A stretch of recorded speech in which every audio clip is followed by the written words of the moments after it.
John chapter 6 verse 37. Everyone the Father gives me will come to me, and the one who comes to me I will never cast out. This is Jesus. He's talking about how he's the bread of life, and then he drops this beautiful promise on us. What a statement. Basically, anyone who comes to Jesus is taken in, is adopted, and they will never be cast out. So what does this mean for us? This means that anybody who is sincerely looking for Christ, who's longing for Christ, who's seeking, will find.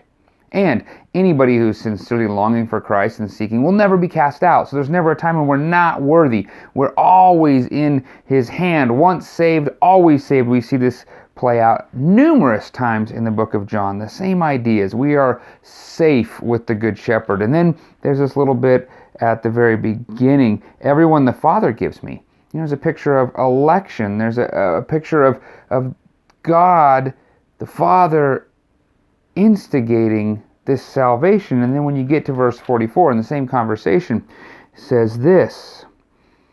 It says, no one can come to me unless the Father who sent me draws him, and I will raise him up on the last day. Nobody can just force their way to Jesus unless God has instigated this desire for us to go to the Lord. So there's nothing in us that draws us naturally to Jesus unless God does something in us. He starts the salvation process. He starts the relationship. Without him, we would not want Jesus. And if we don't want Jesus, we're not going to find ourselves accepting him as Lord and finding salvation and being in his family, because everything in us wants to push away from Christ. But this says God will draw us, and if we're being drawn, we'll never be cast out. And that should just cause us to be so grateful. That should cause us to just pour out praises of worship to God that he would save us even when we were his enemies.